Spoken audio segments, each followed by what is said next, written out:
You're listening to Bears Beyond the Gate, a Bristol Bears podcast made by fans for fans. We're 2.5 season card holders at Ashton Gate. We love the club, the game, and all things Bears. Well, it's the first time in 3 years that we have won away at Franklin's Gardens. Although after going 18-9 down early in the second half, it was great to see the boys dig themselves out of a hole and sow the seeds of victory with a penalty and a converted try, before ultimately making Miles soil his pants at the death by efficiently managing the game out in the second half. We revel in this bonus point 33-27 victory and continue our strategy of involving our listeners in the pod by hearing from 2 roving fan reporters who sent us outside broadcasts from the game, as well as a few posts. This result leaves us second in the table with 9 points, but we're not getting too carried away as it's early days and we still remember what happened last season after our good start. We also preview the visit of the Fancy Down London boys from South West London with help from our good friends at the Harlequin podcast, and finish off by discussing some of the issues raised by Steve Lansdown in his Q&A last week, as well as anything else that we feel worthy of mention within the tight time frame that we have set ourselves. I'm Pete and I'm joined by Lee and Miles for a cheeky beer and a bit of rugby banter. Well, lads, no pod pad this week as we are all in different places on account of it being half term. So we've dusted off the Zoom account and gone online. I'm down in the New Forest with the kids, visit my old man. But Miles, where are you, fella, and what have you been up to? I'm in the second home in Topsham this weekend. Obviously, you and your family came and visited for the weekend, but have moved city, I think, haven't you? But yeah, it's been lovely actually. Been on the top of Dartmoor today, trying not to get blown off some of the famous tours of Dartmoor. It's been a great day and down here for a family holiday. Sorry, what was that, Miles? Try not to get blown off. Yeah, the top of a rock. The wind. Oh, I see. Fair enough. Absolutely. Fair enough. That's very good. And Lee, I mean, at least you're in Bristol, but you're on your own, aren't you? So tell me, have you taken the Christmas tree out of the box for a bit of company? The Christmas tree, listeners will be pleased to know, is still in the box. But long-time listeners will be surprised that I've actually learnt how to put Zoom onto my phone. And I'm broadcasting from sunny Bradley Stoke as we speak, boys. Oh, so basically none of us are at our BS3 spiritual homes at all.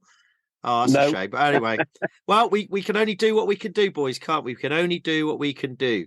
Right. So it was a great win at Saints, obviously. And but before we discuss it ourselves, I think we'll carry on with our little strategy that we introduced last week. I sent another tweet out on Saturday after the game, or Sunday morning actually, asking people what they thought, and I thought I'd read a few more out, and then beyond that, boys, we got something very exciting, as you know, that we actually commissioned an outside broadcast this week. We got 2 of our hardcore fans, listeners, who were going to the game to send back some voice notes, and I packaged it all in together. So we'll hear what they thought as well. But anyway, let's just have a quick look at some of the posts. Here's one from David Rogers, which is at DMK Rogers or DMCK Rogers. He said, was it me or did we step up our attack of the breakdown? I think in the second half, and actually have a decent jackal threat. Coupled with the aggression in the kicking game last weekend against Leicester, it seems we have had a big change in attitude. I likes it, he said. What else we got? We've also got Andrew Pearson, who is at Giant Oak 1970. Now, actually, I did meet Andrew at the Leicester's game, and I can clarify or confirm that he is a very large man, tall that is. But anyway, Andrew has said, I was really worried about conceding early tries, but great commitment and fight. Bradbury is a huge unsung hero, along the likes of Fitz and all the back row. Really pleased with the pack are functioning well too. Pleasantly surprised by our positive start to the season. # delighted. # Bears. Very good, Andrew. The hashtags there. We also had friend of ours that we've a long-standing listener, Joanne Hughes at Joanne. Well, it's quite a long Twitter handle, so I won't read it out. Franklin's Gardens is a good venue, great view from the terraces on the centre line, and very welcoming Saints fans. Recommended. Pretty good snacks, but drinks queues as bad as ours. with a like one of those emojis with the sheep with the teeth showing. Some great stuff out there. Firstly, the win. Heward did well. Nuisance all game. Ooh. So that's from Joanne. That's brilliant. We'll have Bear Over the Bridge at Bear Over the Bridge. I thought we looked much more lively when O'Connor came on. He had a decent game. Decent. Callum played well. Although he hit the post again. I don't know if you noticed that, boys. He did, but, yeah, spotted that. But there's been a noticeable shift to pragmatic penalty kicks when we had the chance. Overall, thought the defence was better. However, our late drift style does make us look stretched at times. Oh, it sounds like Bear Over the Bridge is a bit of a rugby nose there. Miles, do you know what he meant by a late? Do you know what he meant by a late drift there, Miles? Not late sure I do. Drift. No, I don't. That's a bit like your paddleboard. I was just going to say the same thing. It sounds like a paddleboard terminology to me. Yeah, sounds like a fellow paddleboarder with his late drift. And then I think finally we'll go to another long-standing listener, someone who interacts with us a lot. That is Mark Johnson at Mark Johnson Home. Poor first 20, but rebuilt from there. Tactics sound, but kicked too long in first half. Harding was awesome as a player and a leader. Dunn also had a stormer, and Jake Woolmore has clearly found his third shredded wheat this season. What a display! So, boys, some very insightful comments from our listeners on both tactics, performances, and snacks. So it's good to hear that. But before we get into it, we did say we have got this special outside broadcast. We asked another listener, Nick Howell, who is actually an exiled Bear who lives up in Northampton, who was going to the game, and he actually gave us a little preview, a half-time summary and a post-match summary. So I've packaged that together, and then immediately after that we have the full-time thoughts, or the full-time thoughts of another good friend of the pod, Debs from K-Town, and she tells us what she thought. So I think we'll have a listen to that now, boys. Here we go. Hi chaps, Nick Howell here, Bristolian exiled in Northampton. I'm at today's game with three generations of Owls to see if we can build on last week's win over Tigers. On last week's pod, Tommy Vickers thought Saints matched up Saints' physicality really well last week and probably should have won. So with home games being vital in a smaller league season, Saints will be desperate to win after last week's loss. Now you boys all forecasted a high scoring game, and Pat's been saying the same all week. So with the weather dry, we're looking forward to some attacking rugby today. On the team's front, that debut for Vakatawa looks great, and also the new popular away shirts first outing as well. With only a handful of changes from last week's team, it's really good to get some consistency.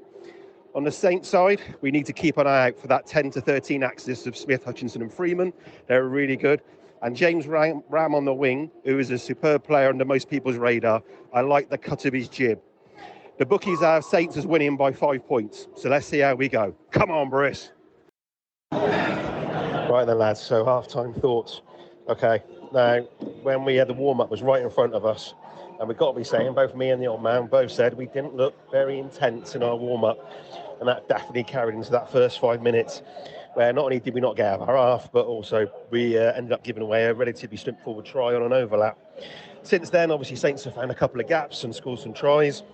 Plenty of kicking, which obviously the Saints have edged because they've edged the possession and the territory stats. So that's worked well for them.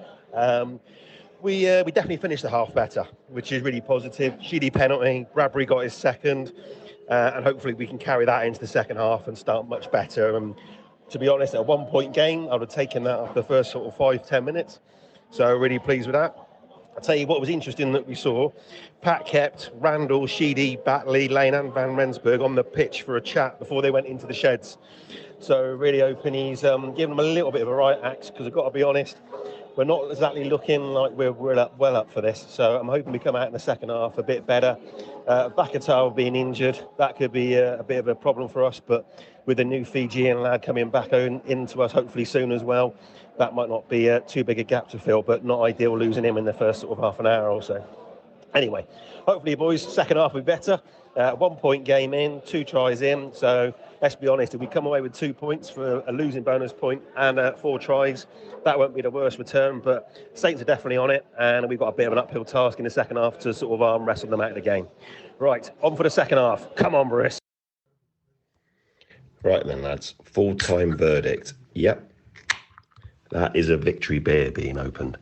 So really, really pleased that we kept that intensity up at the end of the first half. Started the second really well. Bit unfortunate with a charge down kick, but then recovered and we went on to outscore them something like 25-5 before they got that kick at the end to sort of try and make it a bit of a 6-point game for the last 5 minutes or so, and a bit of a put us all on edge.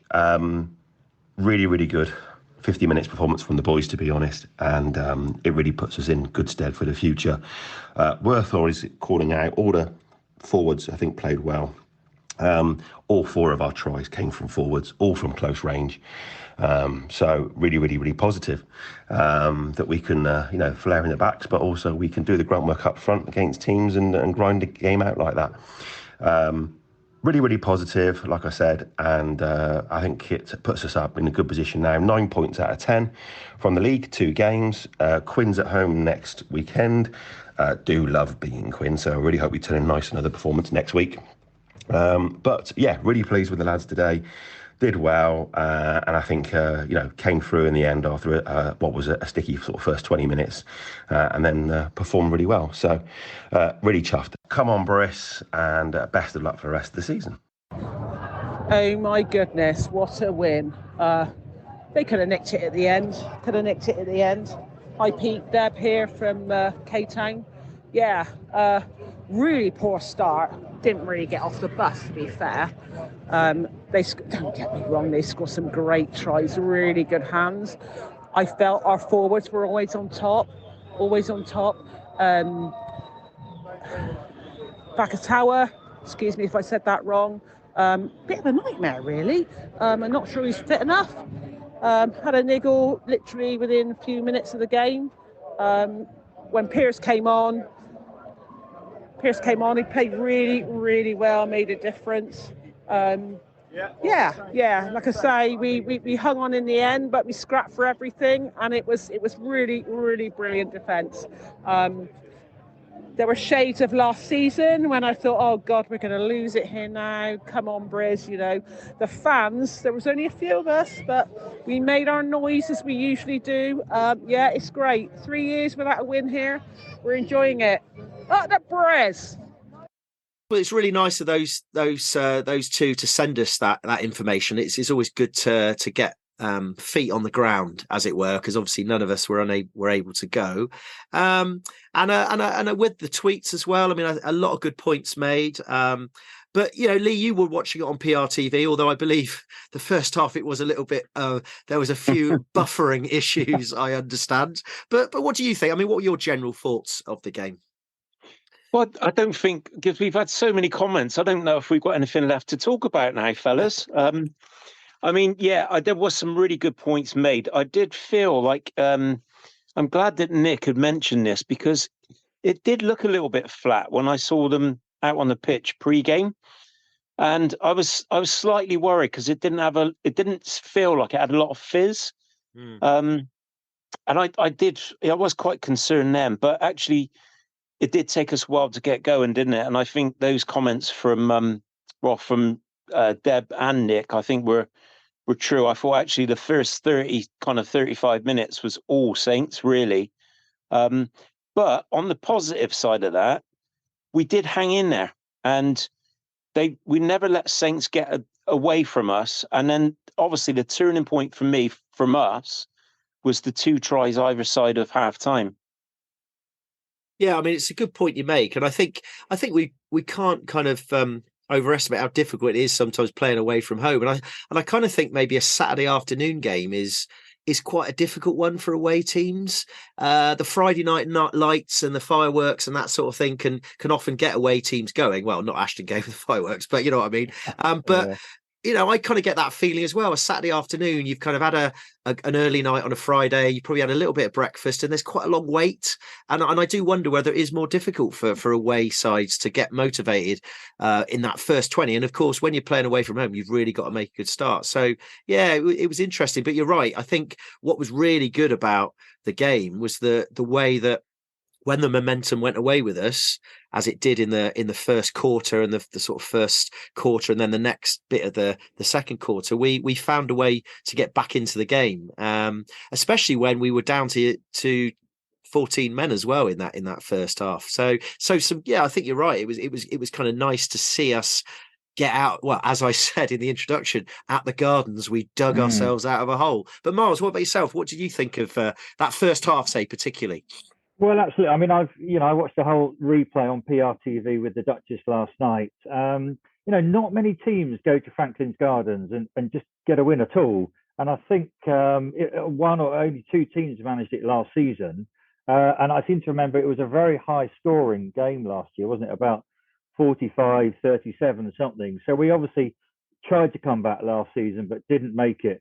But I think Lee's absolutely right. When you've got the likes of Seabrook steaming down the line, scoring a try in 2 minutes and 13 minutes, opening up our defence, it was looking a little bit worrying. But that Bradbury dive over the line was encouraging. And then when you've got units like Pearson stomping over, he's a number 7, isn't it? 22 minutes.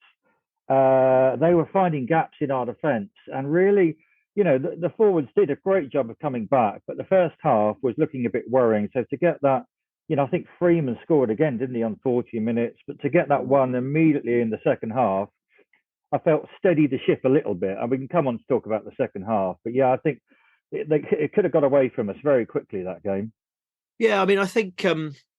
yeah, it was a bit slow. I mean, it was good that we got back, and that Bradbury try was really, really, really well worked, I thought. And it goes back to something we said last week about we're really obviously mixing it up in the line out a little bit. We're not just going for the rolling maul every time when we're in the 22, and we're using the pace of Thax and offloading it. And I mean, it was a really well worked try. That, yeah, Lee, what are you going to say? Yeah, I just wanted to second that, actually.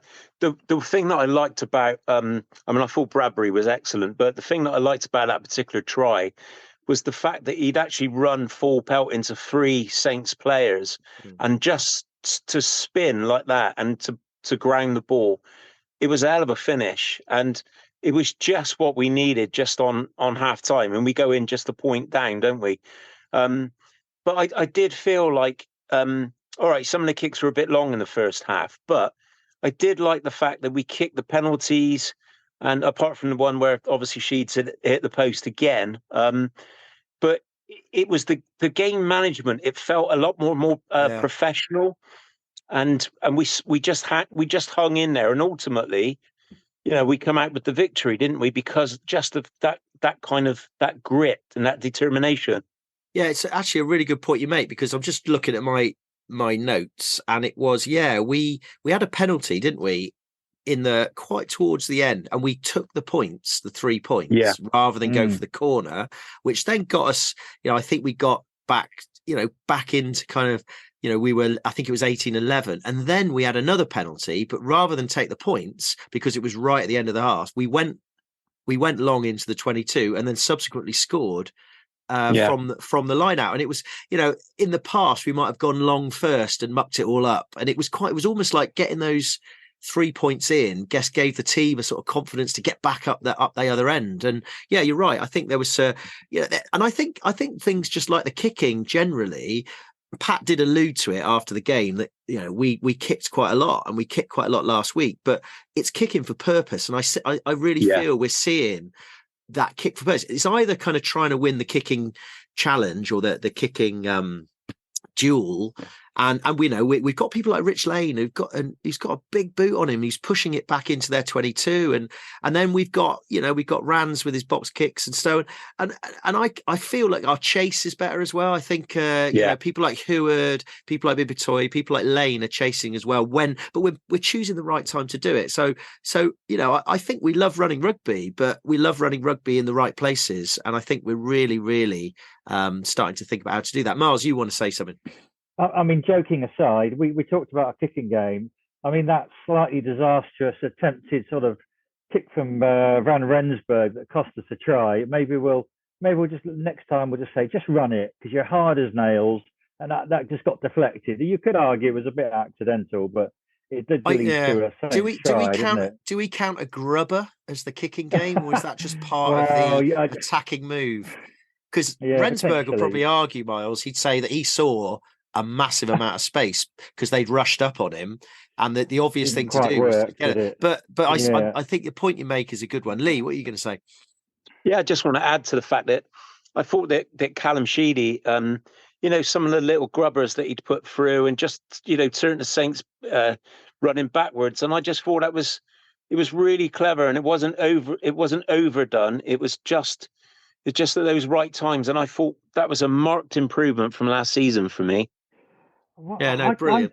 I disagree a little bit, because from what I saw, I mean, I could be wrong. Most of the time, I felt that Shido had the same tactics as 2-3 and last year. He was sort of chucking it quick back to the first receiver, who inevitably seemed a little bit deep. And I don't know that the fact that if we knew that Saints' rush defence or attack was so good that we'd try it that way. But I don't know. Which is typical Bristol game, isn't it? We drift wide out to the wing, and I guess you can't lie with the stats, can we? There were no backs tries this weekend, all tries from the forwards. And you could argue that our backs were pretty ineffective against Saints at the weekend, and the forwards did a great job. They stole the lineouts, they won scrum penalties. And I don't know. I don't know the reason why, we didn't break the line. I think, Miles, I might take your I disagree with Lee and throw I disagree with you back a bit.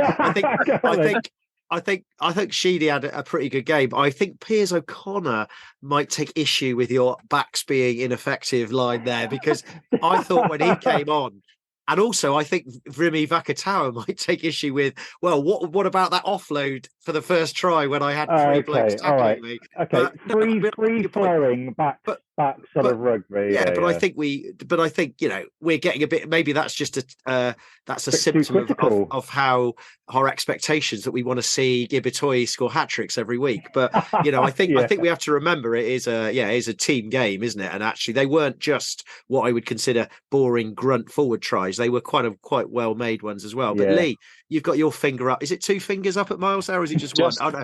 Just one.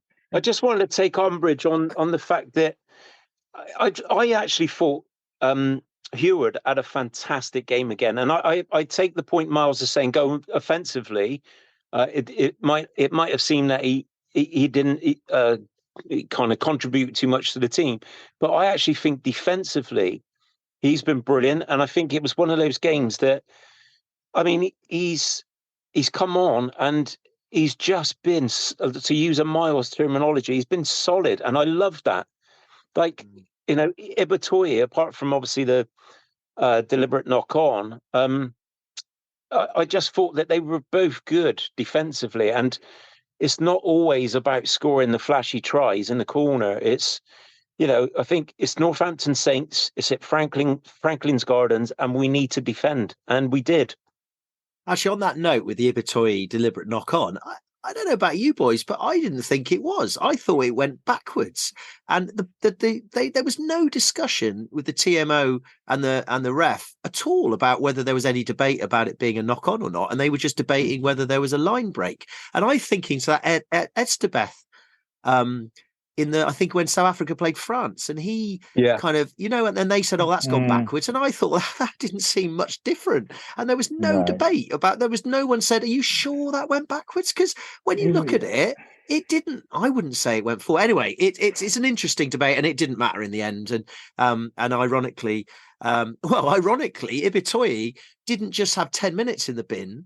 He had about 12 minutes in the bin, because one of the things that I suppose I did know, but I'd never thought about, was that when the 10 minutes is up, you've got to wait for a break in play to come back on. And when it had gone down to naught, we had like one of those rare moments in rugby when the ball just, nobody drops it, nobody gives away a penalty, everybody keeps it in play, and it was just going on and on and on. And then finally they knocked on, and Harry Randall could have taken the scrum, and we could have got Ibitoye back on. And at the time, I think Vakatawa was getting medical attention. So we were down to 13 men. And it seemed, I was thinking, what the hell are they doing? We need to stop this game. And then we kind of ran it and kicked it. And then I heard the ref go, knock-on advantage over. And I was thinking, Ibitoi's still there. What's going on? Anyway, it was a kind of interesting little moment because it wasn't a 10-minute sin bin. It was about 12 to 13 minutes. Anyway, boys, I think we covered some good stuff there, and along with our listeners as well. Just one or two other things I might throw at you, actually. One-off quick ones. So, Miles, here's a question for you. Should Vakatawa have started, given that he had a great offload for the Bradbury try? There was a missed tackle for the Seabrook try that looked like one of those ones he didn't get anywhere near. And then, of course, he really fit, and he went off injured on 34, but had quite a lot of treatment beforehand at that point when, we were down 14. So do you think it was a bit risky starting him and he should have been benched, or what do you reckon? Yeah, I think I agree with that.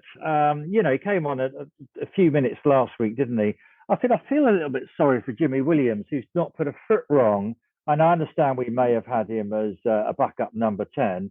But yeah, and Pat freely admitted, I think, in the post-match interview, he had a bit of a twinge, didn't he, at 30 minutes and wanted to stay on, but they immediately took him off. So, yeah, the question is, if he had a minor twinge in the warm-up, what was it even doing on the pitch if he wasn't 100% fit? There's an argument to say if you're going to start someone at home when they're kind of comfortable and they've had their time.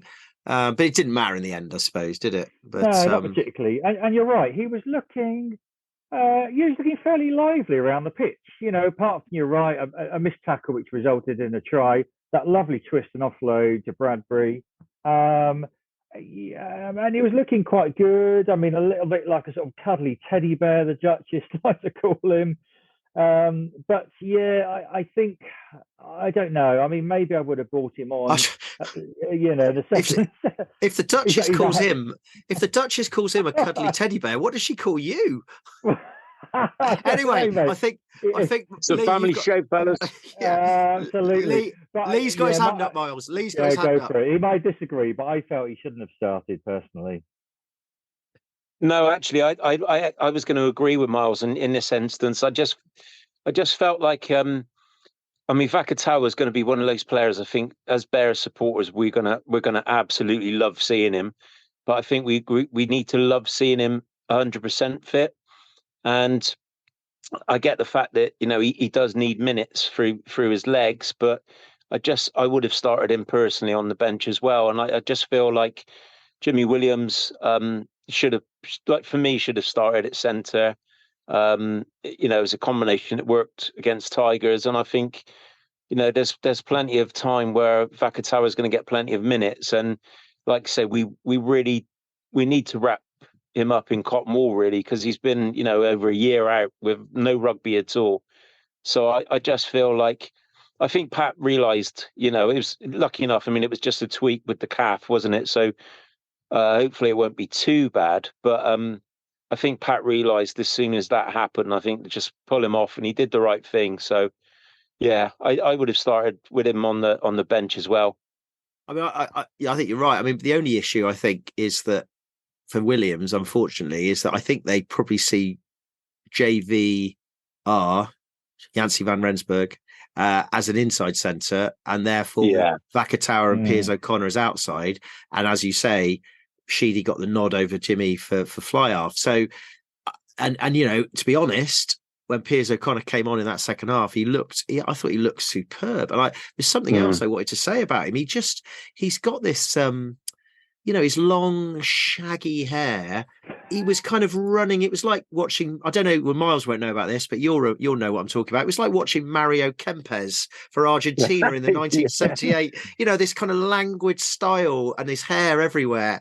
And I thought he suddenly looked like a man, like a new man, and it was just slipping out of tackles, and making yards. And I just thought, wow, this is like a new signing, Piers O'Connor. So I think we'll leave it at that. I think there was just two other things I wanted to say actually that weren't mentioned. I think we need to have a shout out for the front row, particularly Jake, with the full 80, and as they said on comms, has become a bit of a jackler. I think someone else about jackal threat, and he did a great turnover in the second half that kind of cemented our win. And he's on form, and that is great to hear, because we need him to be on form, because we're not going to see Genji for a while, are we? Because he's going to have his mandatory rest and so on. And we know that, Jan Thomas is out the picture, and we've got this new guy who's going to take time to come in. And then I think Max Laheath, again, having had a back spasm last week, he came back strong, and that try he scored was serious power. There's serious power, the way that he kind of went through three blokes. And it looks like now he's got rid of his kind of bleached hair and all that, he just looks really focused, because I think Pat has taken him to one side and said, "You're my man at the moment, you're my big man." And the way he's playing, I can't even see, I can't see Sinks getting back in for a while either. So and Kloska came on and did a good job as well. So yeah, those are my two little points. Lee, you've got one more to make.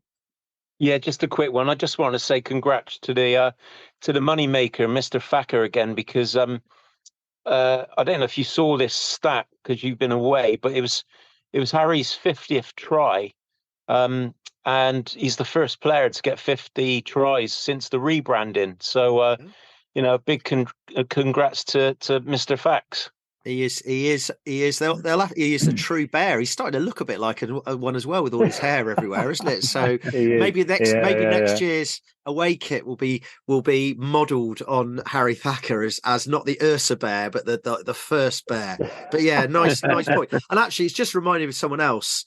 I just wanted to mention Rich Lane, because I just think he looks so comfortable in that position. And I said it last week, and I'm going to say it again. He looks Piatow-esque in a lot of what he does. Really good runner, massive boot, great in defence. And you know what I'm expecting? I mean, at the moment, he's got a kind of pretty much number two all over. I'm expecting in the next few weeks for him to be growing the hair a little bit on the top, and then getting a bit of that, going down to Dan on Coronation Road and getting a proper side parting, so that he's kind of as close to Piatow, and then go into Pat and start negotiating his next contract and see if he can get a bit more money. But I've got to say, I just think he looks a fit. Rich Lane in the kind of athletic sense is really good. Okay, boys. Well, I think we've done that. It's great to be able to talk about a good game again. It's so much easier, isn't it, when we've got so much positive stuff to talk about. Anyway, you're listening to Bears Beyond the Gate. If you like what you hear, please give us a rating or a review, especially if you're listening on Apple Podcasts, or get in touch via X at Bears Beyond Gate, or visit our Facebook page, which is Bears Beyond Gate, or even drop us an email at bearsbeyondthegate@gmail.com. Bearing in mind, we've all got full-time jobs, so may not reply straight away. That said, if you are young and trendy, you can also follow us on Instagram. But remember that it's Miles's project, so don't expect anything fancy too soon. However, I've got to say, boys, there has been some quite good posts on Instagram, including a couple of stories with music and a kind of text going across in a typewriter style. But that wasn't Miles. That wasn't Miles, because I decided to call in the inspectors, to call in Ofsted. Miles has been put into special measures, and they've parachuted in a specialist senior management team to the Instagram account, which is me. And I've now realised that what I've got to do is we may have gone too early, Lee, by giving him that project. We threw him in the deep end. So I think I'm working on some sort of mentoring, personal development program for Miles. So we're expecting. So we don't want to expect too much from him. Okay. Well, I was just too much, too young. That's sort of song goes, isn't it? I'd like to put a little caveat in. Whilst I was chauffeuring Sir Pete Brealey around down to Devon this weekend and driving, he had about 2 hours of nothing to do, fiddling around on social media. Clearly you're not allowed to keep your phone while driving. So, let me off a little bit. Yeah, I think that's a fair comment. Actually, that is a fair comment. You did afford me the time to be on my phone. It was all Bears Beyond the Gate business, to be fair. It wasn't personal absolutely stuff. No. Okay, well, look, boys, we have got Harlequins visiting us next Saturday. It's a 2:30 kickoff on Saturday. We discussed that last week about what sort of game that will be in terms of attendance. But as is the way, I have managed to keep the PPP interviews going, and I managed to catch up with cousins Will and Mike Wood, who are 2 Woods and 4 Quarters, or they are the Harlequins podcast. I actually spoke to them last night, quite late on, after they had just come back from watching Harlequins against Exeter and having won. And we had a really nice chat for about 10 minutes, and we can hear it now. So I'm really excited to be joined by both of the Harlequins podcast. That is cousins Will and Michael Wood, 2 Woods and 4 Quarters, the Harlequins podcast. We didn't manage to really speak last season, guys, did we? Because we had recording issues. But it is great to talk to you because we've had a kind of a long-standing relationship over our kind of pod histories. And it's great to talk to you. So guys, I mean, I guess you're quite pleased because we're recording this on Sunday night after your victory today. And Will, I might come to you first of all and just say, how was the game today? How would you summarise it for us Bristol fans listening? Yeah, firstly, thanks for having us back on, and hello to all the Bristol fans again. Good to be back on this podcast. I know you do an amazing job, Pete, and the team that you work with. This week was a good week for us. I think we felt a little bit robbed away at Gloucester last week. We went from scoring a try in the 80th minute and thinking we'd come away with a bonus point win to getting that overturned, a yellow card, and then conceding a try all in the space of about 2 minutes. So 5 points turned to 1 very quickly. Great to be back at home this week at the Stoop. Secured a win against a good Exeter outfit. I don't think anybody really knew what to expect from Exeter this season, but let's be honest, they pulled Saracens' pants down last week. So to have them up at our place and in the form that they're in was always going to be a bit of a challenge, and we're pleased to get the win. Disappointed to get 3 tries in the first half and not convert that to 4 in the second, but we'll take 4 points. We're on the board now. We've got our first win. I think we currently sit 5th or 6th in the table, which doesn't carry much weight at this stage in the season, but we're happy with where we are. Just out of interest, I mean, what was your attendance like at it's interesting. We've been very good the last 2 years. We've sold out pretty much every game, but you're right. Today was a little bit quiet. There was quite a lot of empty seats. I don't know the exact number. I don't know if you do, Mike. I can only associate it with the World Cup going on at the moment, to be honest. But yeah, it wasn't a sellout, that's for sure. So, Mike, I'm just taking a step back. I mean, how has the kind of Quins pre-season gone? I mean, it's been very extended for lots of us. And although we had the Prem Cup, I mean, it was really kind of, they were pre-season games. So how's it gone for Quins? It's been a bit funny. And we shoehorned in an extra fixture against the Barbarians at home during our pre-season run, which we did last year due to the demise of Worcester and Wasps. But I think you're right. The pre-season has felt, do you know what? It's almost like we haven't really fully kept an eye on it. Because of what's been happening with the World Cup, it's like, well, that's the big sort of centerpiece of rugby at the minute, and we've been so focused on how England have been getting on, and watching that. So the pre-season sort of came and passed us by, not without any sort of major disinterest, but it's more been about for us getting guys some rugby. So we've obviously had 3 lads join from London Irish. Joe Launchbury back into the squad. Will Porter has joined the squad. And the 2 Cardiff lads that have joined from Wales, Jared Evans and Dylan Lewis. So it's been more about getting to see some of those guys in the Quinn shirt, and then some of the guys that maybe just missed out on World Cup selection. So most of the pre-season has been based around what's been happening in France. So it's felt a little bit off and on, but it's felt good actually, especially today, winning at home, to really get some Premiership rugby back under our belts, which today was just so much fun being back. And have you seen any kind of players emerge and make a real kind of stake a claim, I should say, for a first team slot? Maybe players that maybe we haven't heard of so much at Bristol. I think the big ones are the guys that have been really, really close or really, really been supporting our A graders. So the likes of Luke Northmore, for example, who unfortunately they picked up a little bit of an injury. Guys like, obviously Caden Murley has unfortunately missed the first couple of weeks of the Premiership, but I think one of the big ones for us is Joe Launchbury. Everyone knows Joe Launchbury. Everyone knows what he's about, what sort of player he is. Having been away from the Premiership for a couple of years, seeing his impact today, went to full 80 minutes. The line-out was a big weakness of ours last year. We've got a new head coach as well, or head coach of the coaching panel, and it's all a bit of a funny, however they call it, but Danny Wilson's come in from Leicester and seems to have shored up our line out and is putting a lot of detail into our game. Okay, cool. Well, Will, I mean, obviously we have a bit of a special relationship, our two clubs, because you came to Ashton Gate, and I'm going to talk about it because you have to keep talking about these things. It's talking therapy. Yeah. But we were 28-0 up in the semi-final. And Say it again, Pete. Say it again. It was christened, it was Bristanbul, and it was a fantastic game. I was there.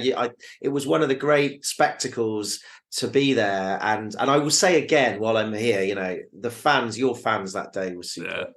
But it's hung over us for a few years. But actually, last season at Ashton Gate, we came away 51-26 winners, and actually, I think not only I remember on our podcast we felt that was we had purged the pain of that semi-final, and we actually even couldn't really decide whether that was a walloping or was it a shellacking? So with that in mind, Will, the fact the last time you came to Ashton Gate, it didn't go your way.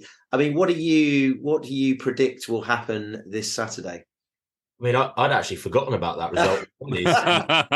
It must have not been as important as the one that we inflicted on you. I don't know what happened that year when we managed to get that win. Mike, do you remember? I remember it so well. Yeah. The people's champions, to be fair. I don't think we are anymore, unfortunately. Pete, we love Ashton Gate. It's a place we've always wanted to go. It's a proper rugby stadium. Your fans are absolutely brilliant, actually, and that they always bring the noise and the atmosphere. So it's one that's very much at the top of our list. I think our players enjoy playing there as well. It looks like a good track to play on, and the oppo is always quite good. So I think we'll come in with confidence off the back of our win. I know your boys are going to be purring after back-to-back wins over Leicester and Northampton, respectively, and good wins as well. Yeah. We looked like a side against Gloucester that were clicking nicely, and it felt like we got dealt a few bad hands. And it's a shame that we're not sat here with back-to-back wins as well. So I wouldn't read too much into that defeat. I think we're going to see a great contest this weekend of two sides very much in form. And I'm confident we'll do the job. I think our pack is really flying at the moment, and we're missing a little bit of international quality, let's say, up front with Joe Marler and obviously Jack Walker, albeit not that involved with England, is missing as well. But Finn Baxter, a very young English loosehead, looks like the real deal, and he had an awesome game against Exeter today.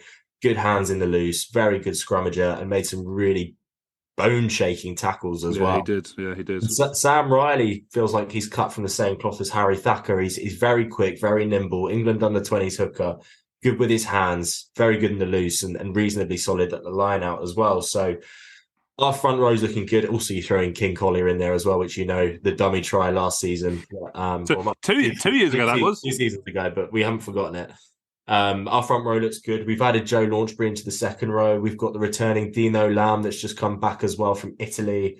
And then I'm mega proud of the back row that we've got a very young English back row in Kenningham, Will Evans and Don Brandt, which I think can't be more than sort of 23, 24, 25 respectively. They get through an enormous amount of work for our side, and they often bring an awful amount of skill as well. So Don Brandt, particularly man of the match this weekend, scored in the first minute of the first game of the season. He's got a point to prove. I think our pack is what's going to win us this game. Our backs are a little bit mix and match. We've lost Danny Kerr and Marcus Smith. Porter and Jared Evans have come in well. 2 new half-backs is always a little bit concerning because they've got to come in straight away and hit the ground running, but they've clicked pretty well. So let's see how they go away at Bristol, where if you were to target anybody, I imagine it would probably be 9 and 10, particularly Porter, who used to run out for your lads. And then our backs, Northmore looked like he picked up a pretty significant injury this weekend. Either way, even if it's short-term, I doubt he'll be involved against your lot next weekend. So that might mean Lennox Anyanwu comes back in, who's a very strong, hard carrier, up against Van Rensburg, who is very much the same. Will Joseph, a new signing for us from London Irish, he's very much cut from the same cloth as Joe Marchant in the sense that he's very agile, quick, scored a couple of tries for us already and quite evasive. And then our back three is our back three. Tyrone Green hopefully still haunts you. Hasn't really hit the form that he had in 21 or even last year, actually, because of the big injury that he had. We've put him on the wing to try and play his way into form. Let's hope he can do that this weekend. I imagine he'll be on the wing again, and Nick David will stay at fullback. But him and Lewis Liner both love scoring tries at Ashton Gate, so I've not got too many worries there. It's a shame Caden Murley's injured, actually, because this was a really good opportunity for him to show the world that Steve Borthwick had made a mistake. And I think we all believed that anyway. And he is just a proven try scorer. But I think he enjoys playing at Ashton Gate as well. And it's a shame he won't be out there. Yeah. So what's your prediction then, Will? That's what do you reckon? Give us a score prediction. We've not hit 4 tries yet. So I feel like this week's the week. It's got to be, hasn't it? We've had 3 in the first game, 3 in the second game. There's always tries at Ashton Gate for both sides. So I think this will be the week we get 4. I don't even think it's a coin toss. I think it's going to be close. I give us a 60% chance of winning and Bristol the 40%. But yeah, I think we'll get 4 tries, maybe go for a score I'm going to pluck out of thin air, 31-23. I generally thought you were about to say 42-38. Just I don't know why we even ask these score predictions, because it's just totally random. But seeing as I've asked you, I better ask Mike as well. So what do you think? Do you know what? I did a little bit of a shameless plug. I gave Radio 1 my prediction for the England game at the weekend. I wasn't actually a million miles off. I don't actually... I think you're right. We've scored 3 in the first 2 weeks. I think this is the week we'll get the bonus point try, although I do think you'll end up with scoring 3. Bit of firepower in there, so it will be something along the lines of 20. No, we'll have a couple of penalties in there somewhere. 35-24.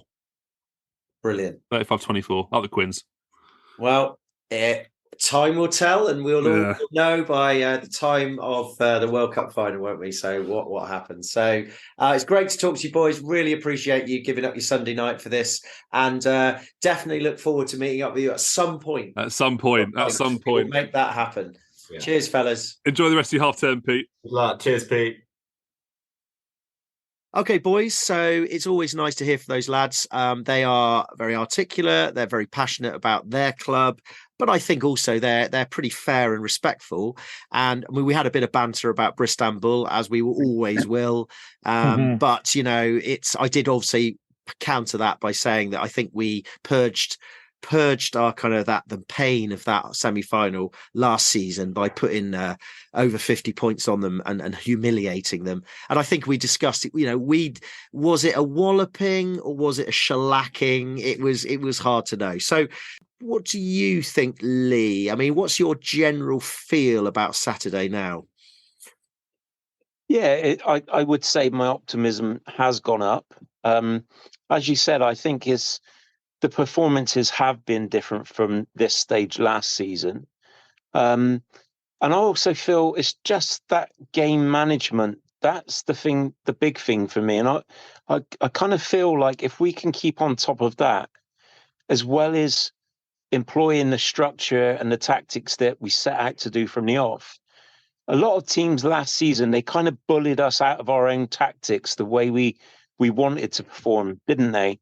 And I just feel like with that Saints game at the weekend, I just feel like we just seem to have a bit more bounce back ability, to use one of the old phrases. Ian Dowie's phrase, wasn't it? Yeah. Along with touch tight. Sorry, just got yeah. I just feel that kind of stands us in good stead if we can hang into games and just keep in there. You know, I am a lot more optimistic. And I do think it will be a high-scoring game as well. So, Miles, obviously, Vakatawa went off injured, but as far as I could see, apart from James Dunn having quite a bloody nose for most of the game, I'm not sure I saw any other injuries. So can you see any changes at all for the Harlequins game, apart from Vakatawa? No, none whatsoever, to be honest with you. I mean, clearly he's out for a couple of games, and we've chatted about his fitness and suitability to start. So, you know, we'll assume that Jimmy Williams is going to step right back in there and there'll be someone else on the bench. But, you know, the Quins boys did say their forwards are mobile and would front up. Well, so were we. The boys had a brilliant match at the weekend. They fronted up against Leicester and Saints. So I wouldn't change a thing. I think the backs are effective. They're playing at home. They love that surface down at Ashton Gate. Hope for some dry weather on Saturday, obviously. But there's no reason to change the team sheet at all.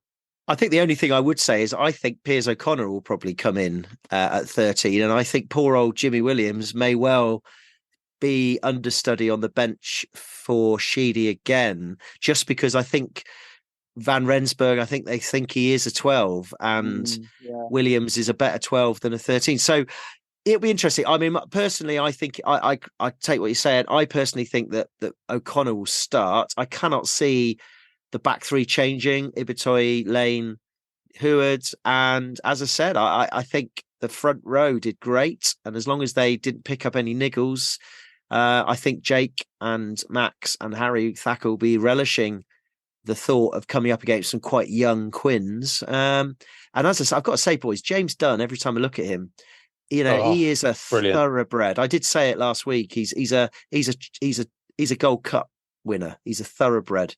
And the more he plays and the more he has a partnership with someone like Batley, the more they play together, the better they're going to come. And I think there is this thing, there is this thing about a team playing together consistently, getting to know each other, is really, really important. And I think I'd like to think that Pat will try and keep the group together. And I'm sure they've talked about it. Yes, Lee. Yeah, and also I totally agree. I think he's been a revelation at lock. But also we have to remember that he can also play, 6 as well. So, it's the versatility that Pat likes is there, isn't it? We've got a player who's covering, can cover 2 or 3 positions, but he's been amazing in the second row. Really has been outstanding for me. Yeah. And I think we will, as we always say, something to think about all week, and we will find out, no doubt, on about midday on Friday whether our predictions are right. Okay, so just a little couple of things to finish off with. One of the things that I thought was interesting that the Quins boys mentioned was the fact that they were a bit disappointed with their attendance yesterday, and that was something we picked up on in our first game. And they said that they normally sell out home games, and they did the end of the season, and they kind of put it down to maybe the World Cup and this sort of thing. But I don't know. I think potentially there is a little bit of an issue here. And I know, Lee, you wrote a really good article in the Bristol Post today, where you kind of raised this question of the kind of product that fans should expect to have, and that, in the context of the RFU kind of governance being a bit dodgy, but also in the context of rising costs and the cost of living crisis. And I think it kind of rang true with quite a lot of what Steve Lansdown said, because that has now been reported in the press, some of the things, and he was pretty withering about how rugby needs to get its acts together. So I thought I'd throw it over to you, Lee, and give us a few more of your thoughts on this. Yeah, I mean, obviously, the reason for me writing this article, because it's very close to my heart, because obviously this season, I've forsaken my season card for, I've had to make some hard choices money wise, and the season card had to go for this year, and it kind of led me to thinking more about the general state of the game, and we know the attendances have been down, and it just makes me feel like the craziness of it, really. We've started the season whilst all the best players and playing away in France at the World Cup. So we're not seeing benefit of our top quality signings. We're paying more money for less competitive games, and I know we've had the Premiership Cup, which is ultimately a pre-season warm-up, isn't it, tournament? But we're paying more money for less games, and it just kind of feels that the whole structure, I mean, if we can't get bums on seats, then the game that we all love is just going to fall apart. And basically the article, I don't know if anyone's had time to read it today, but it is online now, and it's basically kind of going through a few of the suggestions that have been muted, and I just kind of feel like we're at that point now. This is breaking point for rugby union, and we need to maximize everything we can get. We need to reinvent the game. We need to get bums on seats, full houses back in to stadiums. And I mean, one of the things for me is just the cost I think there was a Leicester Tigers fan had been quoted something like 59 quid, 60 quid for, an open end ticket at the Rec, I'm sure it was. And you just think in the current climate, people need to save their pennies. And it just feels like we need to have a massive shake up to get people back into grounds. I mean, Miles, money's not an object to you. So, as the Duke, you obviously could just dip into various trust funds and I've heard you even say that £6.50 for a Thatcher's, what a bargain. But joking aside, I mean, I think that the club has actually made a big effort this season, I think, for engaging fans. And I don't think we're not criticising individual clubs, because I think they're under massive pressure, and it's more of a kind of structural thing. But what are your thoughts? Do you think, what can clubs like Bristol do more to get more people to turn up? Well, we have commended. I mean, and the questions were put to Steve Lansdown, and I think we've got his back, because one of the, you can't just assume he's a rich owner and money doesn't matter. Results matter, and ultimately, the last couple of seasons they haven't happened, and perhaps that's the reason why there are less bums on the seats down at Ashton Gate. But you look at the attendance yesterday. I agree with the Quins boys. Only 10,000 something, I think, for a home game against a big side like Chiefs. So this Saturday, these are two top Premiership sides, Bristol versus Quins. Amazingly exciting brand of rugby they're bringing to Ashton Gate on Saturday. And I agree with you, boys. I'm a little bit worried about the crowd size again. Joking aside, sitting in the mid-Dolman stand where we are, surrounded by some fantastic supporters, but visiting fans paying up to £59 to sit on a plastic seat. I'm sorry, but it's. I think it's cloud cuckoo land. We want bums on seats. We want pints drunk and people enjoying rugby. It felt like, harping back years ago, going back to the men, but rugby shouldn't have been an expensive sport to go and watch, and it ultimately has been. You could argue Premier salary cap going up, but it's worrying times, and something has got to change. I can't, say what should change, but engagement with fans, exciting style of rugby, and ultimately cost-effective games is a starter. Well, I know that this Saturday it's a kid promotion. So at least one thing, Miles, I'm sure they'll be giving away some flags. I'm sure you could nick one off some 12-year-olds to put to your flag collection. But no, I think, boys, it's an ongoing discussion. I don't think we need to say much more about it. But obviously, if people have views on this, and specifically in relation to the Bears, then we'll be really, really interested to hear. But boys, that was quite a bit of serious stuff there, lads, wasn't it? And sometimes we have to delve into serious stuff, but I think we need to finish on an even more serious thing, which was what was the result of the annual Bears Beyond the Gate paddleboard derby. Miles has had his hand on, we have christened the Kingsbridge Cup, because it takes place down in the Kingsbridge estuary. The last two times out, Miles has managed to beat me, and relatively handsomely, I've got to say. He's had his sweaty paws on that cup for 2 years.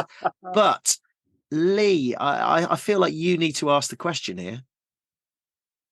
Well, I want to know as well, because I swear there's people that haven't gone into work today because they've been thinking about the result of this. You called it the Kingsbridge Cup, yeah?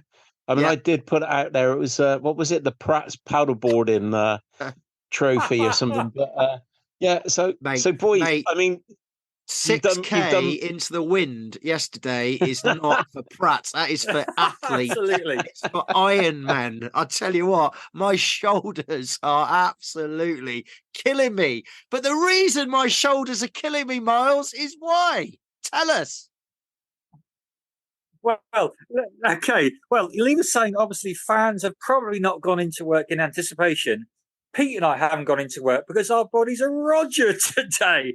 My back's in pieces, my triceps. I couldn't even lift my children's juice this morning. However, there were learnings from yesterday. We talked about things, but ultimately, Pete Brealey took the prize. Third time of asking. Yeah, the wind, it just got to me. I couldn't cope with it. and the boys stormed to a lead, and there was no catching up. So No. well done, Pete. I mean, I you. had my head in shame walking around Kingsbridge yesterday to hand over the prize to Peter Breedley.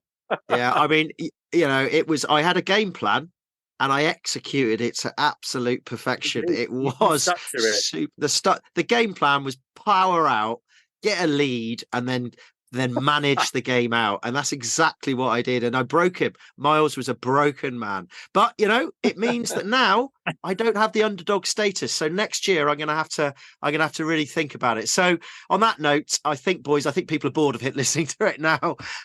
It's been a great week. We're looking forward to another great game at the gate. So I think that's it for now. So stay safe, and Lee. Come on, Briz.